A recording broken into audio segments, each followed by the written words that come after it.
With hundreds of credit cards out there, if you haven't done hours of research, it can be hard to know where to even start. Some credit cards are great, most of them are mediocre, and a surprising amount of them are downright predatory.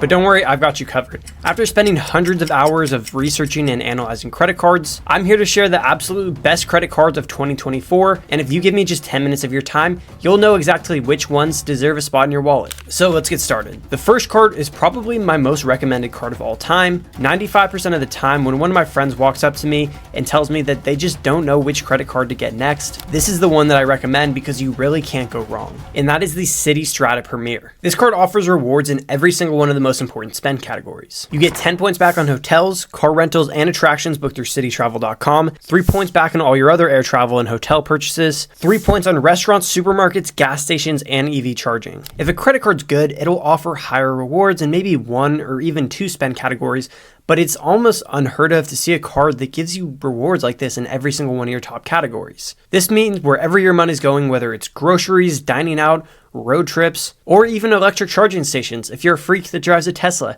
you're going to be earning points. And unlike regular cashback cards, these are going to be earned in Citi Thank You points, which means that if you transfer these points out to Citi's transfer partners, the points are going to be worth a lot more than just 1 cent per point. And if you use this card's statement credits correctly, it pretty much pays for itself. If you spend over $500 on a single hotel stay, once a year you'll get a statement credit for $100. That means if you book the same hotel for a consecutive amount of days, and it totals over $500, you're going to get $100 back. And a lot of people go on vacations and stay at a hotel for 3 or 4 days and will be able to get the statement credit, but I also understand that there's a lot of people that won't be able to hit this statement credit. And because this card has a $95 annual fee, it's just not really worth it if you can't use that. A lot of times I like to stay in Airbnbs, or if I'm taking a vacation somewhere, a lot of times I have family and all I have to do is book a flight and I don't have to stay at a hotel. But this card's in the #1 spot for a reason. So it comes with a 75,000 point sign-up bonus. If you use that for travel, it can be worth double, but you can also just redeem it cash back for $750. After that first year, if you decide that this credit card isn't for you, you can do something called a product change to the Citi Custom Cash. And the Citi Custom Cash is pretty much the Taysom Hill of credit cards. It can do it all and pretty much fit in any credit card setup out there. This card gives you 5% back on your top spending category of up to $500 to spend a month. These categories include restaurants, grocery stores, gas, home improvement, ride shares, and travel. And your top spending category can change from month to month on this card, meaning if 1 month you want to take a road trip and you're spending a lot in gas, you can use the Citi Custom Cash to earn you 5% back on gas. But then the month after you're doing a project to improve your house, you can go to Home Depot and use this card and earn 5% back on things like tools or any supplies you need. So it's really a Swiss Army knife in your credit card setup. So the reason that I think the Citi Strata Premier is the #1 credit card of 2024 and why I recommend it to everyone is that you can essentially just get a Citi Custom Cash, which is an amazing card and it works in anyone's setup, with a $750 sign-up bonus after a product change. Or if they are able to use that statement credit, they can keep that card and it'll just pay for itself. The second card on this list, and I was very, very close to putting in the first spot, is the Bilt MasterCard. And there are some really exciting changes that were just announced that are set to take place in 2025. This is the only credit card on the market that allows you to earn points on your rent without charging you a fee. You're going to earn 1 point per dollar spent on rent up to $100,000 per year. As long as your rent isn't over $8,333, you're not going to go over that limit. So there's 2 primary reasons this card stands out to me so much. Obviously, this card's in a league of its own because it's the only credit card that gives you rewards on rent. It gives you 3 points on dining and then 2 points on travel, but these points are worth 2 cents per point, which makes them the most valuable credit cards on the market, even more valuable than Chase and American Express cards. So what this means is that for rent, dining, and then travel, you're essentially getting double what a cashback card would give you. Not only are these credit card points the most valuable in the game, they also have some of the best transfer partners like United, Hyatt, and American Airlines. And like I teased a little bit earlier, there's a huge update coming to this card next year. In 2025, they're allowing you to earn points on mortgage payments. So next year, unless you're homeless, this card pretty much makes sense to get for every single responsible credit card user. The only thing that this card is lacking is a sign-up bonus, but you're going to be earning so many points with it throughout the year. That's not going to deter me from getting this card. But if you do want a credit card with a huge sign-up bonus, look no further than the Venture X. If you're tired of getting those American Express cards that you have to pay high annual fees on that don't give you enough statement credits in return, the Venture X can change that for you. This card doesn't just deliver value, it pays you to hold it. It comes with a $395 annual fee, but I am completely unfazed by that, and you should be too. The first thing that it's going to give you is a $300 statement credit for travel, and this is the easiest statement credit to use. All you have to do is book any kind of travel through the Capital One travel portal, and you get that right back. And what not a lot of people know about the Capital One travel portal is they'll actually price match with any other travel portal or travel agency. Meaning if you find a better price with someone like Expedia after you book through Capital One, they'll lower the price to whatever other flight you found. So this is a true $300 statement credit. You also get 10,000 miles as an anniversary credit, which is at the very least worth $100 when you use it for travel. You get this every year on the anniversary of when you open up the card. So if you just add that $300 travel credit and then the 10,000 anniversary miles, you're getting at the very least $400 worth of very easy travel. But I'm just getting started with this card's benefits. You also get a 75,000 point sign-up bonus, which is worth $750, all the way to double that when you use it for travel. You also get 10 points on car rentals and hotels booked through Capital One travel portal, 5 points back on flights booked through Capital One, and then 2 points on everything else. I can't think of another credit card that gives you 10 points back on all your car rentals and hotels. That's absolutely insane value right there. If you add that $750 welcome bonus, the $300 travel credit, $100 TSA pre-check credit, and $100 anniversary credit, you're getting $1,250 in the first year of just having this card. And even though we're already at an insane amount of value, there's 2 more perks that just make this card that much better. The first is Hertz Presidential Circle status, and with this you get cool things like free car upgrade, but it can also save you hours when you're traveling. If you go to a Hertz, there's a line for the normal people that want to rent their cars, and then there's a line for people with Hertz Presidential status. If it's a really busy Hertz, then it can sometimes take more than an hour just to make it through that line. But there's almost no one in the presidential line, so on top of the cool things like free car upgrades, you're not going to have to wait in a line. If only the DMV had something like this. So this card really has everything that you need. If you want to keep it simple and only want to get one credit card,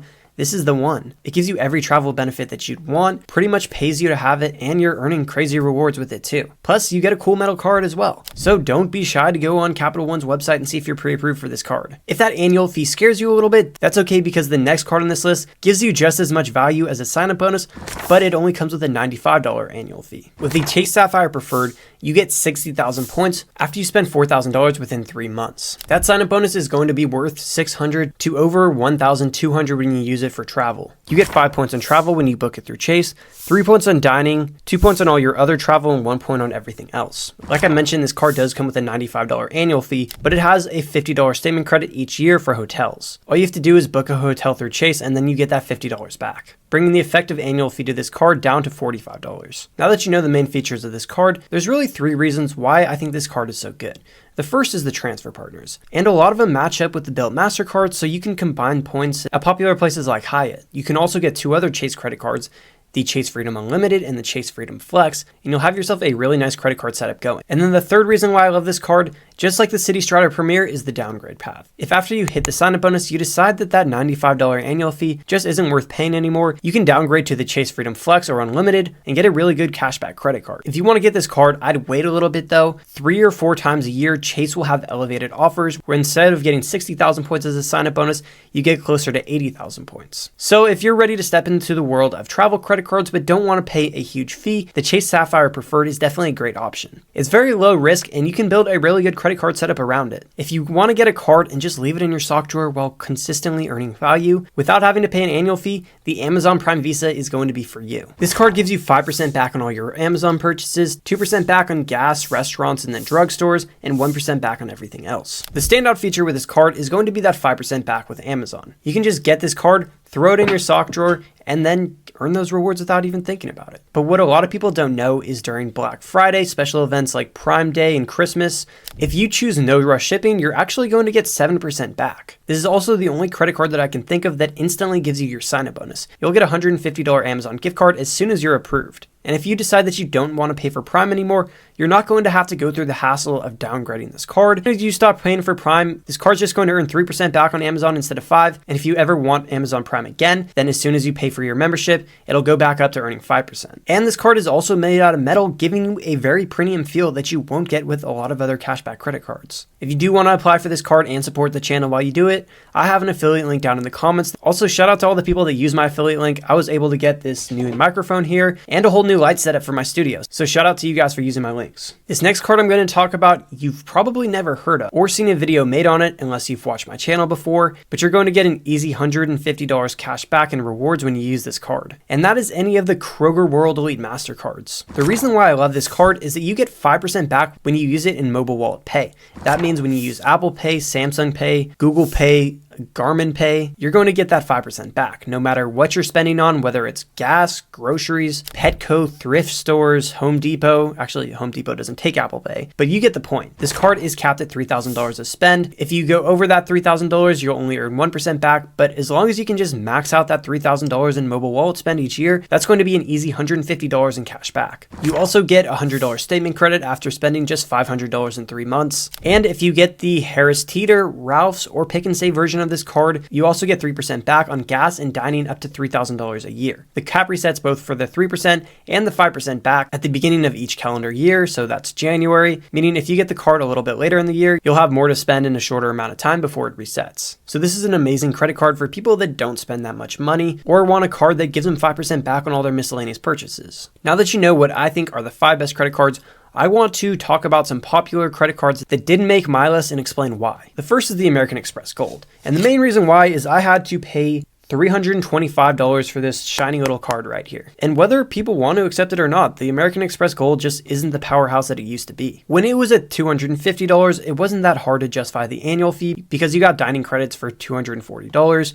Sure, they were a little bit inconvenient to use, but it was still doable. But now you get statement credits for Resy and Dunkin' Donuts, which I have never been to in my life. So for me and a lot of other people, these statement credits are more like coupons. I got this card because it came with a $100,000 sign-up bonus.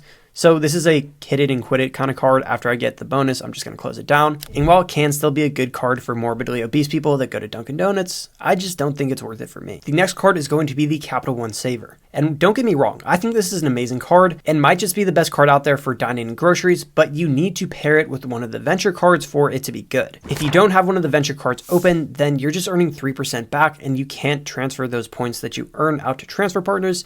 So it's just a cashback card.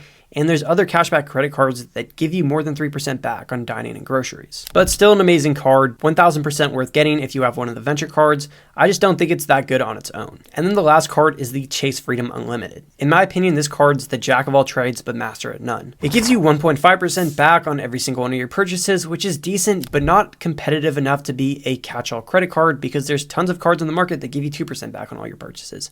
And then it gives you 3% back on dining in drugstores, but again, there's a lot of other credit cards that give you 4 or 5% back on dining. Just like the Saver, it's very good when you pair it with one of the Chase Sapphire cards, but by itself as a cashback card, it's not that good. Drop down in the comment section what you guys think are the best credit cards of 2024. If you want to learn more about those Kroger cards, click here.